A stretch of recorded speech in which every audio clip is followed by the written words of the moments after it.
জঙ্গলে ছাড়ার একদিন পরেই মৃত্যু হলো এক চিতা শাবকের। 4ই ডিসেম্বর বৃহস্পতিবার চিতাবাঘ বিরা ও তার দুই শাবককে মধ্যপ্রদেশের কুনো জাতীয় উদ্যানে ছাড়েন ওই রাজ্যের মুখ্যমন্ত্রী মোহন যাদব। শুক্রবার 5ই ডিসেম্বর একটি শাবককে মৃত অবস্থায় পাওয়া যায়। ওই শাবকের বয়স 10 মাস। একসময়ে ভারত থেকে বিলুপ্ত হয়ে গিয়েছিল চিতা, পরে আবার চিতাকে আনার উদ্যোগ নেওয়া হয়। 2022 সাল থেকে শুরু হয় প্রজেক্ট চিতা। এই প্রকল্পের মাধ্যমে দক্ষিণ আফ্রিকা এবং নামিবিয়া থেকে চিতা এনে কোনো জাতীয় উদ্যানে রাখা হচ্ছে। তবে কী কারণে ওই চিতা শাবকের মৃত্যু হয়েছে তা এখনও স্পষ্ট নয়।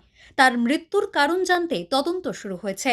ময়নাতদন্তের রিপোর্ট আসার পরে চিতা শাবকের মৃত্যুর কারণ জানা যাবে বলে জানিয়েছেন বন দপ্তরের এক আধিকারিক।